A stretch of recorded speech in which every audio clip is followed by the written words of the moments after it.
का है बेटा, सांद्रित अयस्क जानते हो ना किसको कहते हैं? जिस अयस्क का क्या हो चुका हो, और सांद्रित अयस्क का, अच्छा, उस अयस्क को कहते हैं जिसका सांद्रण हो चुका होता है।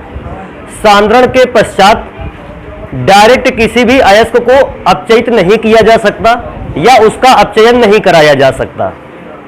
तो जरूरी ये होता है कि सांद्रित अयस्क में कुछ ऐसे प्रोसेस यूज किए जाए जिससे सांद्रित अयस्क जो है वो ऑक्साइड अयस्क में परिवर्तित हो जाए, ताकि ऑक्साइड अयस्कों का आसानी से अपचयन कराया जा सके। तो कभी अगर आपके पास ऐसा क्वेश्चन भी आ जाता है कि सांद्रित अयस्क को आप ऑक्साइड अयस्क में क्यों परिवर्तित करते हो, तो आप बताते हो सांद्रित अयस्क अधिकांशतः कार्बोनेट, सल्फाइड, हाइड्रेटेड या हाइड्रोक्सिल फॉर्म में होते हैं और इन फॉर्म में अयस्कों का अपचयन नहीं कराया जा सकता है, या ऐसे रूप में अयस्कों का अपचयन कराना अपने आप में बहुत कठिन प्रक्रम है। अतः जरूरी होता है कि जो भी आपको अयस्क दिया गया है उसको सबसे पहले ऑक्साइड अयस्क में बदल लें, क्योंकि ऑक्साइड अयस्कों का अपचयन आसान रहता है। तो हम लोगों ने इस बात को देखा था पिछली क्लास में कि अगर किसी भी सांद्रित अयस्क को आप ऑक्साइड अयस्क में चेंज करना चाहते हो, आपके पास दो तरीके होते हैं, दो विधियां होती हैं, दो प्रोसेस होते हैं। पहला निस्तापन और दूसरा होता है भर्जन। तो एक काम करेंगे, आज इन्हीं प्रोसेस को पढ़ेंगे और सबसे पहले मैंने हेडिंग डाल रखी है निस्तापन। तो अब आपको यह ध्यान रखना है, सबसे पहली बात तो मैं क्या बताऊंगा, हम लोगों को यह पढ़ना है कि आखिर निस्तापन के लिए किस प्रकार के अयस्कों की आवश्यकता होती है या किन प्रकार के सांद्रित अयस्कों की आवश्यकता होती है, और भर्जन के लिए किन प्रकार के सांद्रित अयस्कों की आवश्यकता होती है। तो मैं इसको लिखते भी जाता हूं, आप भी नोट कर लीजिए। निस्तापन में हम लिखते हैं, इस विधि में, अर्थात निस्तापन की विधि जब भी आप प्रयोग करोगे तो इस विधि में कार्बोनेट अयस्क,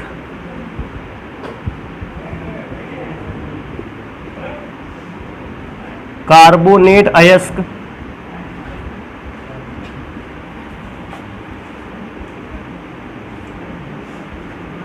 हाइड्रोक्साइड अयस्क, हाइड्रोक्साइड अयस्क,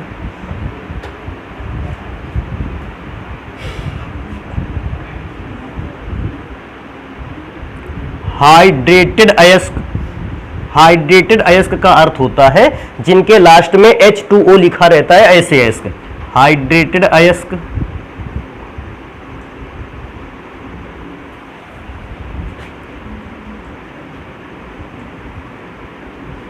आदि को ऑक्साइड में परिवर्तित किया जाता है, आदि को ऑक्साइड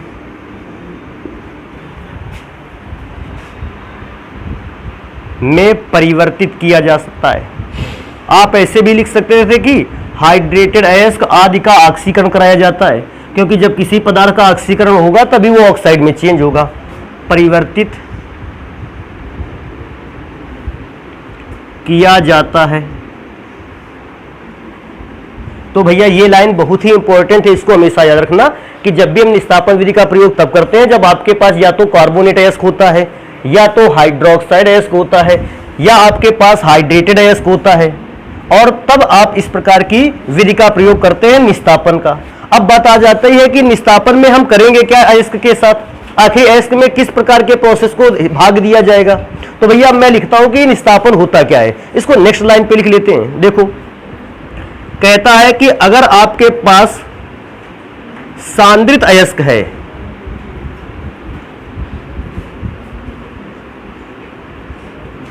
तो उस सांद्रित अयस्क को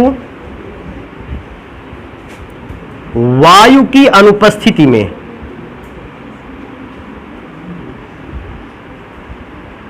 वायु की अनुपस्थिति में, वायु की अनुपस्थिति का मतलब जहां वायु न हो, या ऐसे भी ले सकते हैं वायु की अनुपस्थिति में या वायु की नियंत्रित मात्रा में, या वायु की नियंत्रित मात्रा में।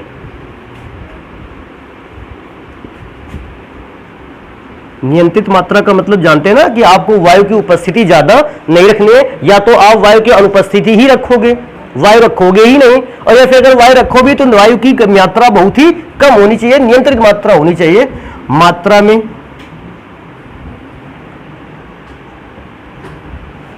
अयस्क को उसके गलनांक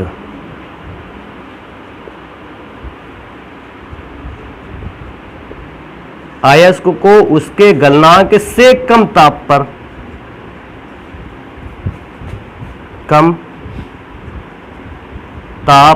पर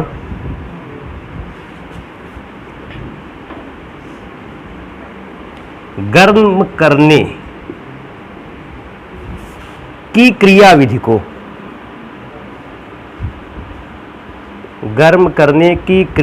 को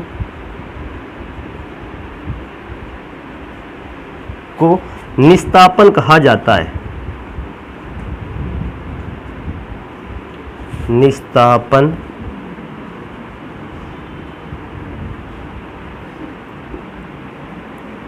कहा जाता है। तो बेटा एक बार मैं दोबारा से बता देता हूं, देखो निस्तापन को, निस्तापन में जो भी आपको सांद्रित अयस्क मिलना है, आपको उस सांद्रित अयस्क को ऐसी परिस्थिति पर गर्म करना है कि उस सांद्रित अयस्क को एक तो वायु मिले ही ना, इसलिए मैंने लिखा है कि वायु की किसमें, अनुपस्थिति में।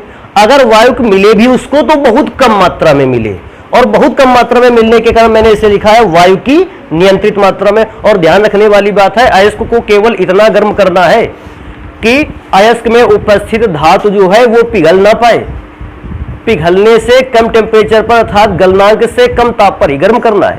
तो आप एक और विशेष बात ध्यान रखने वाले हो कि निस्तापन ऐसा प्रोसेस होता है जिसमें अयस्क को वायु की अनुपस्थिति या नियंत्रित मात्रा में गर्म करना है। और दूसरा इंपॉर्टेंट बात क्या है कि अयस्क को इतना गर्म करना है कि अयस्क पिघल ना पाए।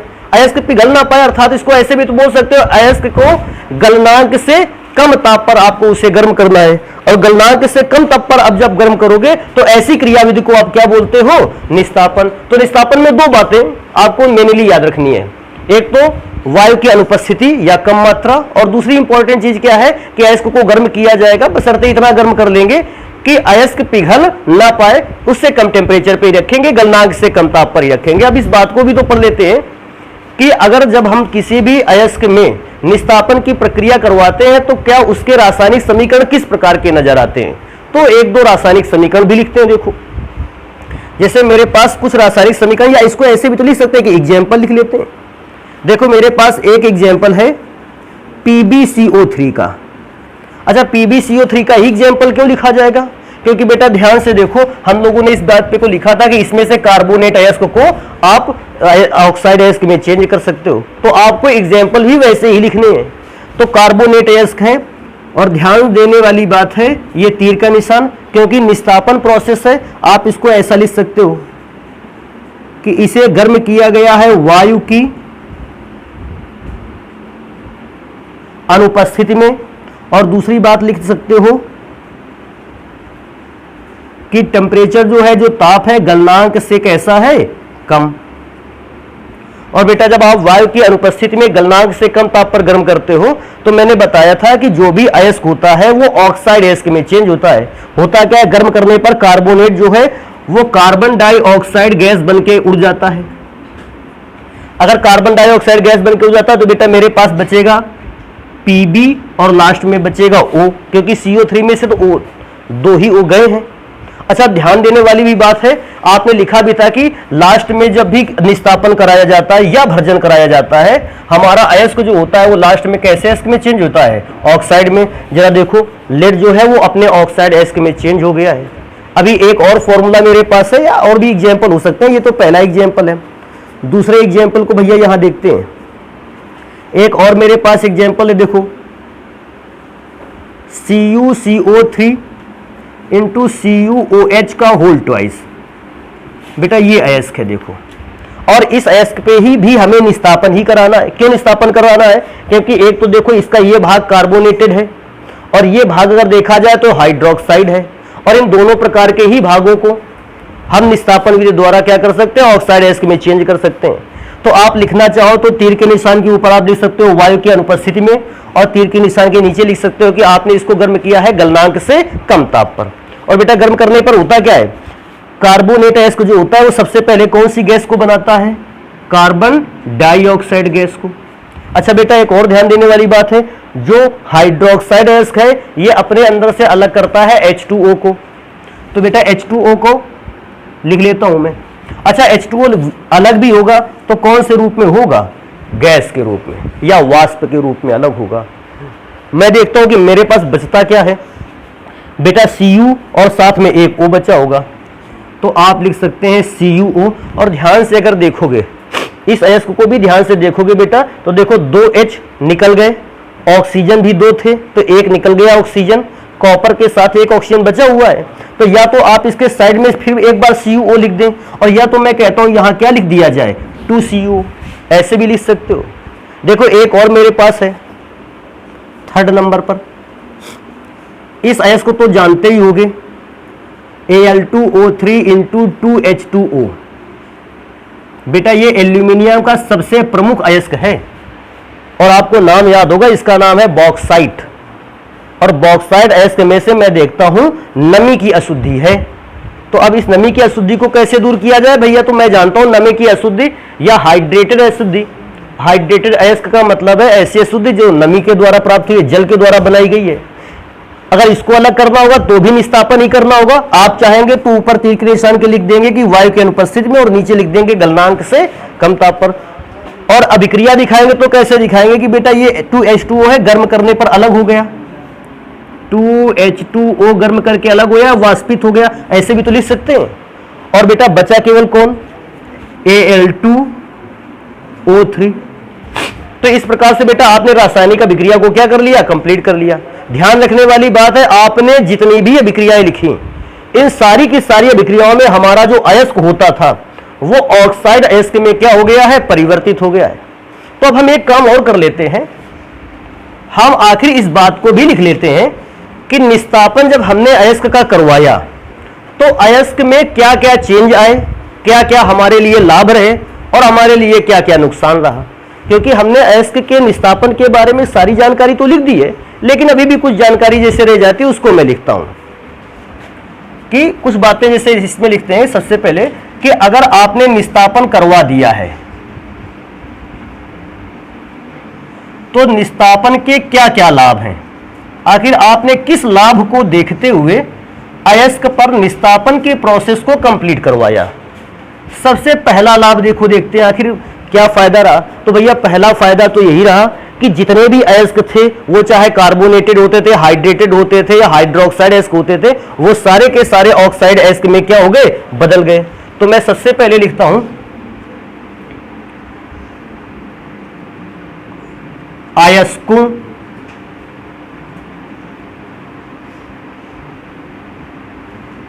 का ऑक्साइड अयस्क में परिवर्तित होना।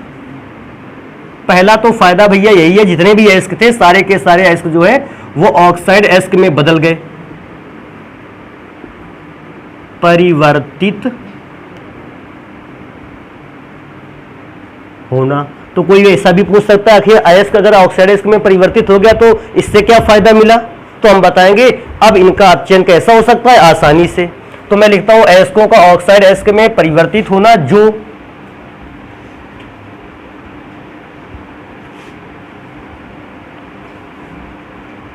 आसानी एवं शीघ्रता से अपचयित होकर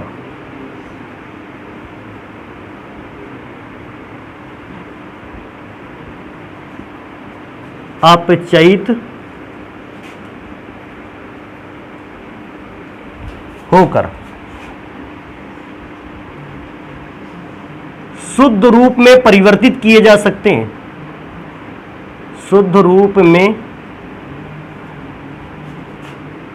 परिवर्तित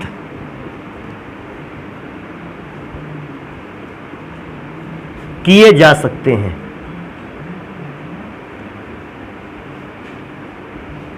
तो भैया पहला फायदा तो हमको निस्तापन से ये रहा कि जितना भी अयस्क था हम सारे के सारे अयस्क को क्या कर लेते हैं, ऑक्साइड अयस्क में चेंज कर देते, और इस ऑक्साइड अयस्क को हम अपचयित आसानी से कर सकते हैं, इसका आसानी से अपचयन करा सकते हैं, और जैसे ही अपचयन होगा ये शुद्ध रूप में परिवर्तित हो जाएगा। पहला फायदा ये रहा, और दूसरा फायदा देखो लिखते हैं, अयस्क सरंध्र। सरंध्र को एक और नाम लिखा जा सकता है छिद्रित हो जाता है, क्योंकि सरंध्र कुछ ऐसा शब्द है शायद सारे बच्चे इस शब्द को ना समझते हो। तो भैया अभी का अभी समझ लीजिए, अयस्क सरंध्र, सरंध्र का मतलब कैसा हो जाता है? छिद्रित। अच्छा, छिद्रित होता कैसा है मैं बताऊं। अगर ये अयस्क का टुकड़ा है और इस अयस्क के टुकड़े में बहुत सारे नमी के पार्टिकल हैं, बहुत सारे कार्बोनेट के पार्टिकल हैं, इस अयस्क में बहुत सारे नमी और कार्बोनेट के पार्टिकल हैं। जब आपने इसको निस्तापन कराने के लिए इसे गर्म किया तो होता क्या था? नमी जो है वो भाप बन के क्या हो जाती थी? उड़ जाती थी। जो कार्बोनेट वाला हिस्सा होता था वो भी वाष्प बन के क्या हो जाता था? उड़ जाता था। अगर यहां से नमी निकल गई और कार्बोनेट निकल गया तो ध्यान से देखने वाली बात है कि अगर नमी और कार्बोनेट निकल जाएगा बेटा, तो नमी की और कार्बोनेट की जगह क्या हो जाएगी? खाली। और अगर नमी और कार्बोनेट की जगह खाली हो गई तो अयस्क कैसा हो जाएगा? छिद्रित। अच्छा, तो कहोगे सर ये अयस्क अगर छिद्रित हो गया तो उसका फायदा कहां से मिलेगा? अरे बेटा, अयस्क अगर छिद्रित हो गया तो इसका फायदा यह मिलेगा कि इस अयस्क को आसानी से गर्म किया जा सकता है, क्योंकि अगर यह छिद्रित होगा तो ऊष्मा इसके अंदरूनी भागों तक भी पहुंच सकती है। अभी मैं देखो आपको बताऊं, आप एक ब्रेड ले लो, ब्रेड आती नहीं, और आप उसके बाद एक ले लो घर की रोटी, इन दोनों को ही गर्म करो, क्योंकि जो बाजार से आपने मार्केट से ब्रेड खरीद रखी है ये कैसी है? छिद्रित। आप इसको जरा से ही गर्म करोगे आसानी से पूर्ण रूप से गर्म हो जाएगी। लेकिन घर में जो रोटी होती है, अगर थोड़ा सा भी उसको तुमने मोटा कर दिया, उसको पूर्ण रूप से गर्म करने के लिए, पकाने के लिए, अच्छा करने के लिए आपको उसे काफी गर्म करना पड़ेगा।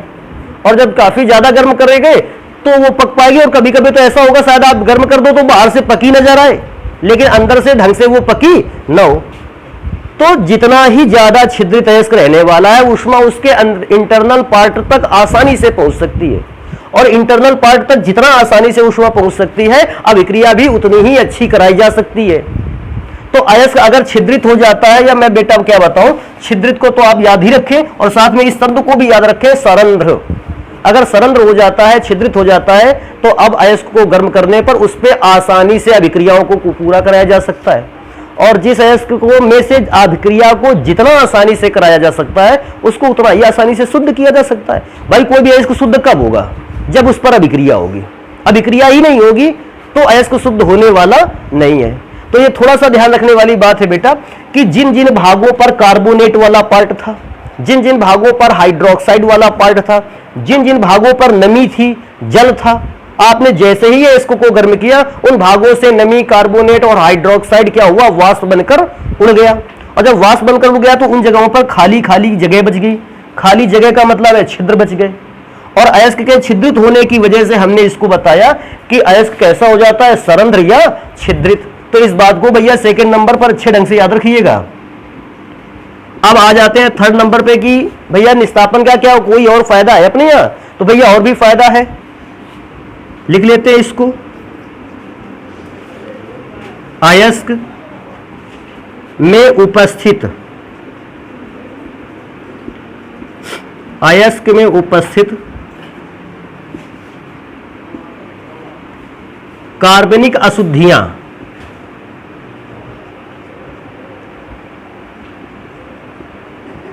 दूर हो जाती हैं, अलग हो जाती हैं, निकल जाती हैं या उड़ जाती हैं। इतने सारे शब्द हैं, अपना सब लोग अपना बदल बदल के लिख डालो, एक जैसा मत लिखो। तो ये थर्ड नंबर पे इस बात को बताएगा। हाँ, कभी ऐसा पूछा जा सकता है आपसे, आपका ही टीचर पूछ सकता है आखिर इसमें उपस्थित कार्बनिक अशुद्धियां ही क्यों दूर होती हैं? बेटा बताओ उनको।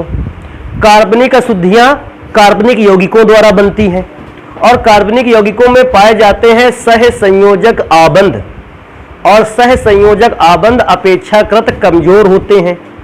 और क्योंकि कमजोर होते हैं, आप जैसे ही गर्म करते हो सह संयोजक आबंध ब्रेक होना, टूटना स्टार्ट कर देते हैं। और सह संयोजक आबंध जैसे ही टूटते हैं बेटा, कार्बनिक अशुद्धि कैसी हो जाती है? दूर हो जाती है। तो इसको थोड़ा सा याद रखना, कार्बनिक अशुद्धि क्यों जल्दी से दूर हो जाती है, आसानी से दूर हो जाती है? बिकॉज ऑफ कार्बनिक अशुद्धियों के बॉन्ड कैसे होते हैं? कमजोर, जिन्हें आसानी से हम क्या कर सकते हैं? अलग कर सकते हैं। अच्छा, इन सारी बातों में से तो ध्यान दे ही लेते हैं कि इतने फायदे तो हम लोगों को निस्तापन के है ही। एक और काम कर लेते हैं, इसमें से एक और नंबर लास्ट में लिख लेते हैं अयस्कों के निस्तापन के लाभ में।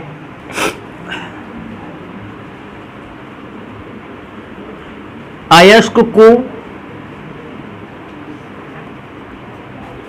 अपचयन योग्य बना लेते हैं। बेटा अगला नंबर है, चौथे नंबर पे कहता है अयस्क को कैसा बना लेते हैं? अपचयन योग्य, आसानी से अपचयन करवा सकते हो। तो बेटा अगर अयस्क में से निस्तापन के लाभ पूछ लेता है, आपको इतने 4 लाभ याद रखने हैं। हाँ, इसके अलावा अगर याद रखना चाहते हो तो एक और इंपॉर्टेंट बात है, उसको भी अगर यहां लिख लिया जाए तो ठीक है, लेकिन वो अयस्क के निस्तापन के लाभ नहीं है, ध्यान रखना इस बात को। इसलिए मैं इस बात को तो नोट में करके लिख देता हूं, इंपॉर्टेंट है।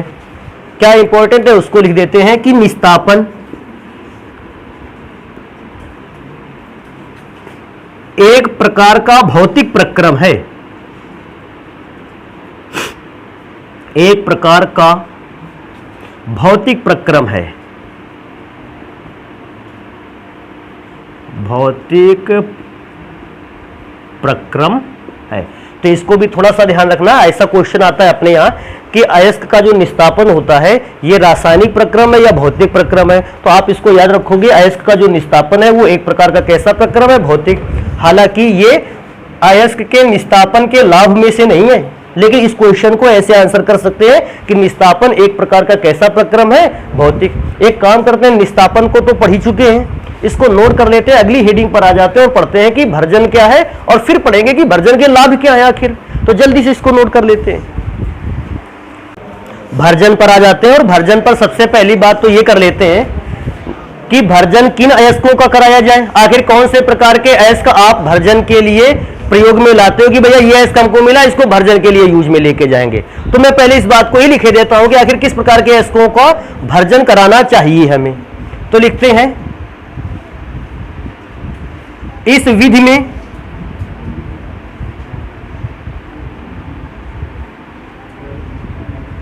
हम ऐसे अयस्कों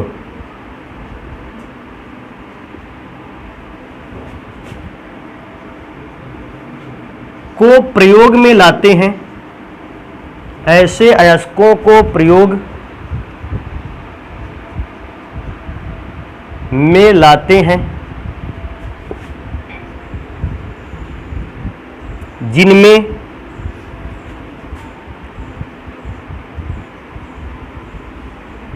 सल्फर,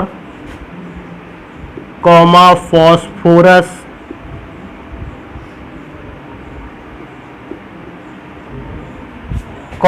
आर्सेनिक,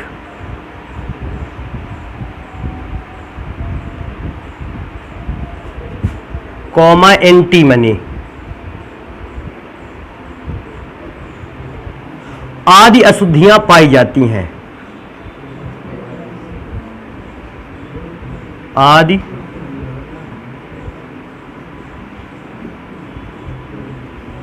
अशुद्धियां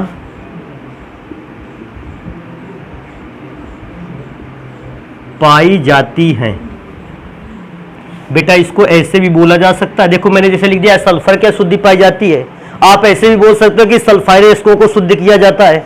फॉस्फोरस की अशुद्धि पाई जाती है तो आप इसको ऐसे भी लिख सकते थे कि फॉस्फाइड अशुद्धियों को दूर किया जाता है। अगर ऐसा भी लिखता है तो कोई भी प्रॉब्लम वाली बात नहीं, इसी बात को बताया जा रहा है।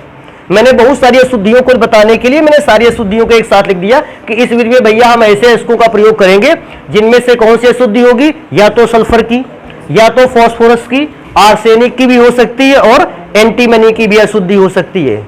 अब बेटा बात करेंगे, ये तो पहले नंबर पर हो गया, सेकंड नंबर पर इस बात पर चर्चा करेंगे आखिर इस विधि को हम कंप्लीट कैसे करवाएंगे।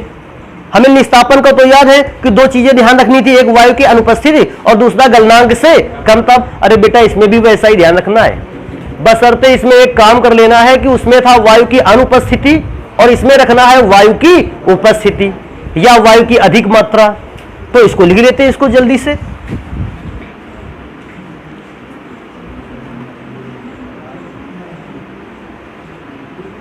इस विधि में सांद्रित अयस्क को, इस विधि में सांद्रित अयस्क को वायु की, देखो बेटा इसका अर्थ है उपस्थिति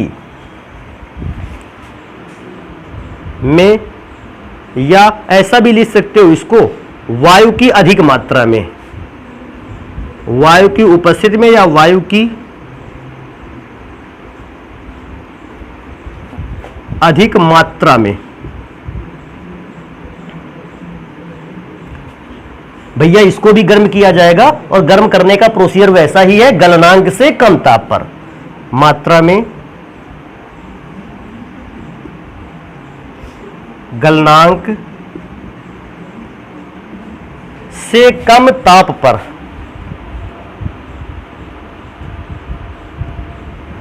ताप पर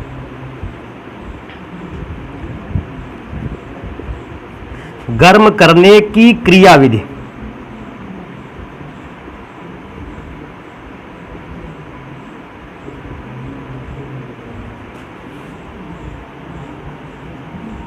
गर्म करने की क्रियाविधि को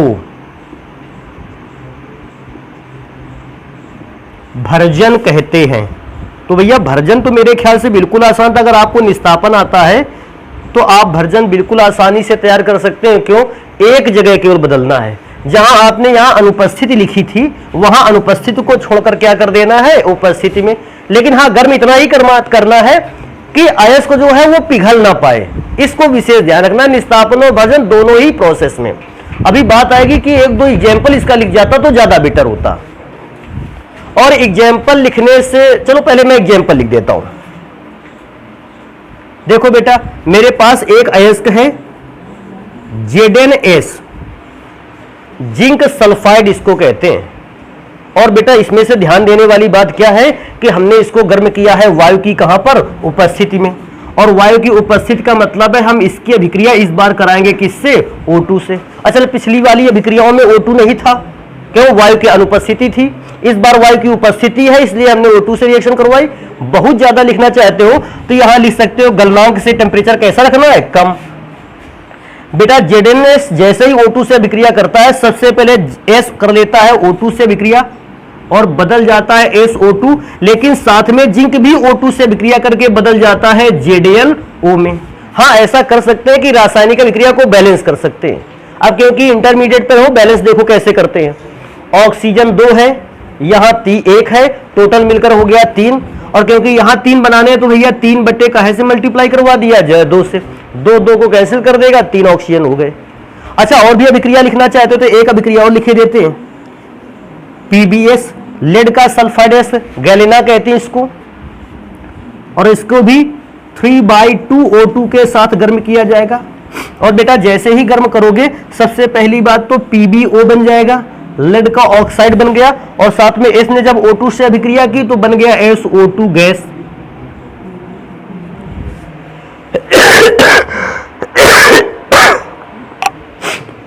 अब देखो इसको तो लिख चुके,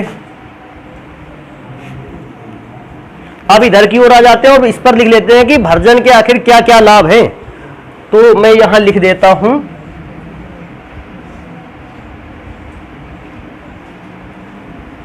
भर्जन के लाभ। देखो बेटा भर्जन के तो बहुत सारे लाभ हैं, एक एक नंबर में मैं लिखना स्टार्ट करते रहूं। देखो पहली बात, अयस्क में उपस्थित सल्फर डाइऑक्साइड में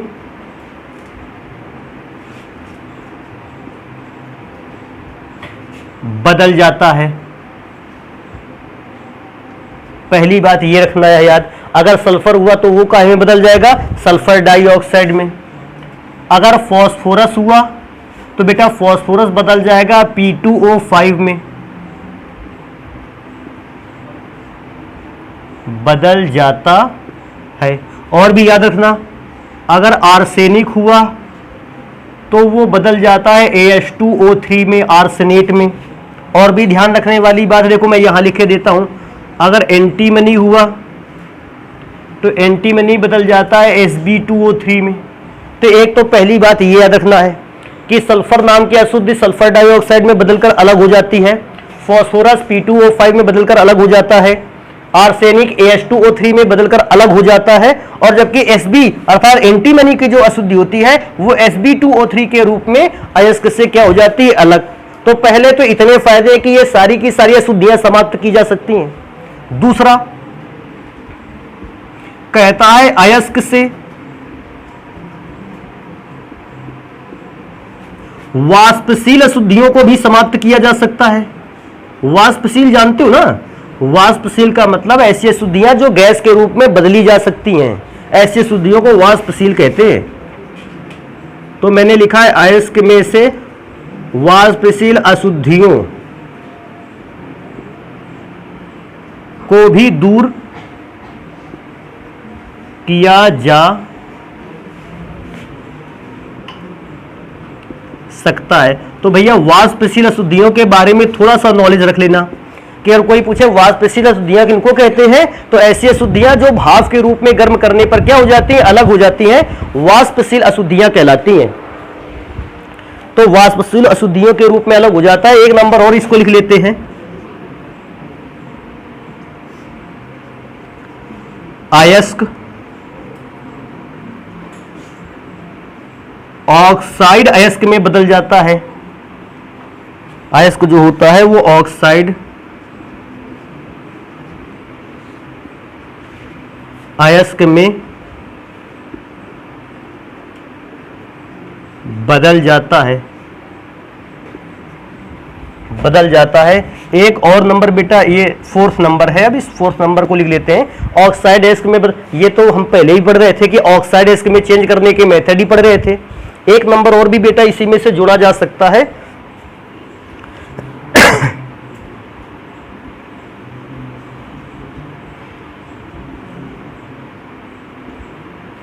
इस विधि द्वारा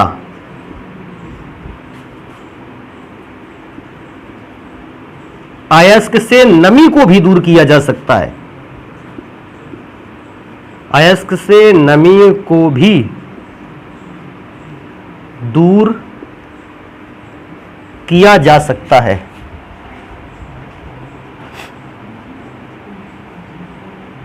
तो बेटा ये आपको 4 ऐसे लाभ लिख लेने हैं और तैयार करके रखने हैं जो भर्जन से हमें प्राप्त होते हैं, भर्जन के द्वारा वो किए जा सकते हैं।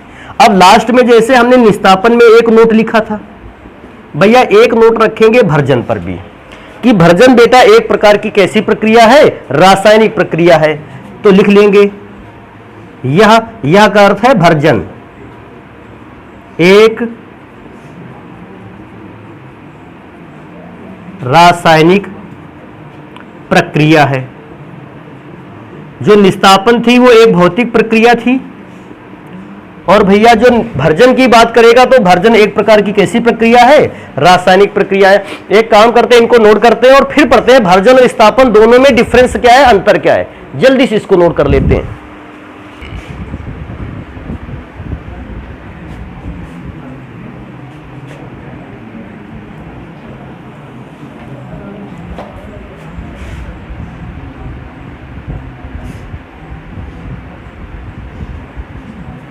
निस्तापन और मैंने दूसरी तरफ लिख रखा है भर्जन। तो इससे क्या होगा, निस्तापन की जो जो विशेषताएं होगी मैं निस्तापन की ओर लिख दूंगा, और भर्जन की जितनी भी विशेषताएं पाई जाएंगी उसको हम कहां लिख देंगे, भर्जन की तरफ लिख देंगे। इससे हमें निस्तापन और भर्जन दोनों का ही डिफरेंस पता चल जाएगा। अच्छा, मैं निस्तापन में अगर पहला नंबर डिफरेंस के फॉर्म में लिखना चाहूं तो भैया सभी को पता है निस्तापन एक ऐसी प्रक्रिया है जो वायु की अनुपस्थिति में कराई जाती है। तो मैं लिख देता हूं यह प्रक्रिया वायु की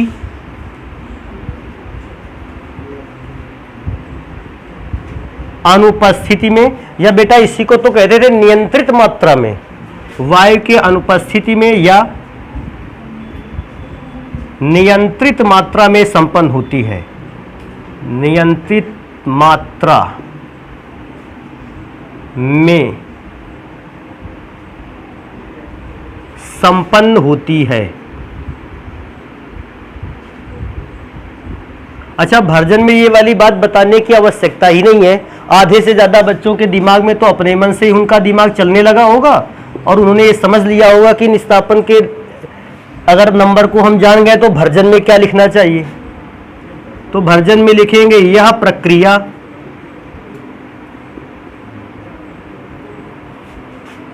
वायु की, बेटा इसका अर्थ है उपस्थिति में संपन्न होती है। तो इस बात को भैया बहुत ध्यान से याद रखना, संपन्न होती है। कि निस्तापन अगर आपको करना है वायु की अनुपस्थिति चाहिए, भर्जन आपको करवाना है तो वायु की चाहिए उपस्थिति। अच्छा, दोनों में एक और डिफरेंस था। निस्तापन जो होता था वो कार्बोनेट अशुद्धि को दूर करता था, नमी को दूर कर देता था, हाइड्रोक्साइड अशुद्धि को दूर कर देता था। तो मैं निस्तापन में सेकंड नंबर पे लिख देता हूं कि इस विधि से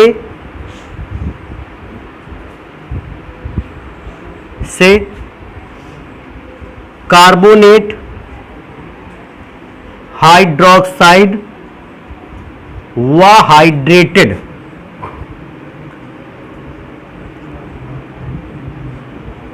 अशुद्धियों को समाप्त करते हैं। और बेटा अगर जस्ट अपोजिट साइड पर आ जाए और सेकेंड नंबर भर्जन पे इसी बात को बताना हो तो भर्जन पर आपको याद होगा कि भर्जन की प्रक्रिया से सल्फर अशुद्धि को, आर्सेनिक को, फास्फोरस को और एंटीमनी को दूर करते थे। तो यहां लिख लेते हैं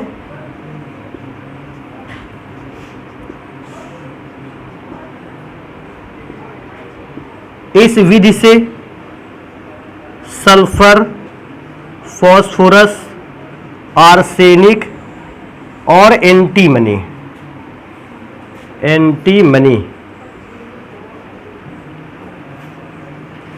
की अशुद्धि को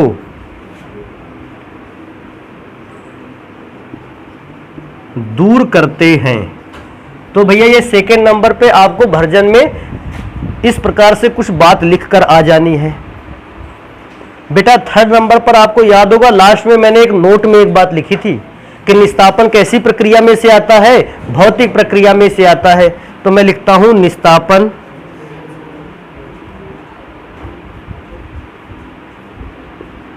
एक भौतिक प्रक्रम है या भौतिक परिवर्तन है, ऐसा भी लिख सकते हैं। एक भौतिक, चाहे बेटा प्रक्रम लिख लो और या प्रक्रम ना लिखना चाहो तो इसको क्या लिख लो, परिवर्तन। और बेटा भर्जन में तो आप जानते हैं क्या लिखना पड़ेगा इसके अपोजिट में, भर्जन एक,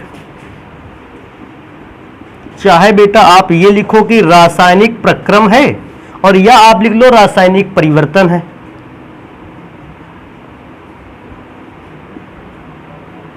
रासायनिक प्रक्रम या परिवर्तन है, रासायनिक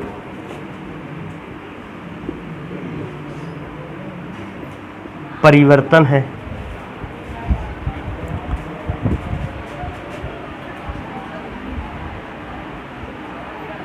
चौथे नंबर पर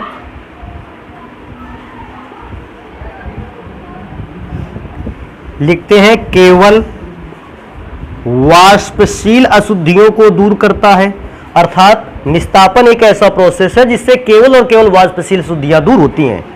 वाष्पशील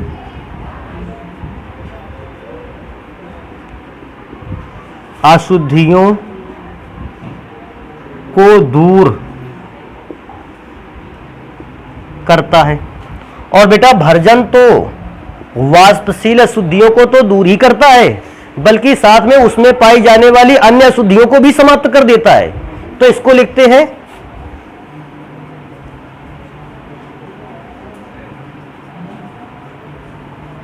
वाष्पशील एवं अन्य अशुद्धियों को भी दूर कर देता है।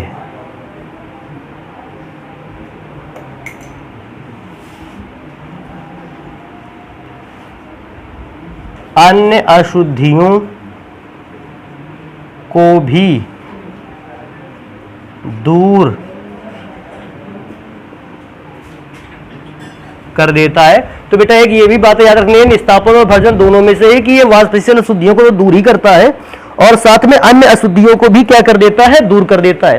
तो अगर आपसे निस्तापन और भर्जन के डिफरेंसेस पूछता है, भैया निस्तापन और भर्जन के ये डिफरेंस लिख कर आओगे और इन दोनों को ही पढ़ने के बाद एक आखिरी बात और सुन लोगे। आखिरी बात में सुनना क्या है कि अगर अयस्क में ये प्रकार की अशुद्धियां पाई गई तो आप निस्तापन करवाते हो, और यदि अयस्क में इस प्रकार की अशुद्धियां पाई गई तो आप उसका क्या करवाते हो, भर्जन। लेकिन बेटा इस दुनिया में कई सारे अयस्क ऐसे भी हैं जिनमें दोनों प्रकार की अशुद्धियां पाई जाती हैं। तो अब प्रॉब्लम यह है कि हम क्या करवाएं, निस्तापन करवाएं कि उसका भर्जन करवाएं। तो भैया इस बात का आंसर है, अगर अशुद्धियां दोनों प्रकार की हैं तो प्रोसेस भी दोनों ही प्रकार के करवाए जाएंगे। अब लेकिन उनमें से भी प्रॉब्लम है, कौन सा प्रोसेस पहले करवाया जाए और कौन सा प्रोसेस बाद में। तो भैया इसको भी याद रख लो कि अगर आपको दोनों ही प्रोसेस करवाने हैं, निस्तापन और भर्जन, तो भैया निस्तापन को पहले संपन्न कराया जाएगा और भर्जन को संपन्न कराया जाएगा बाद में।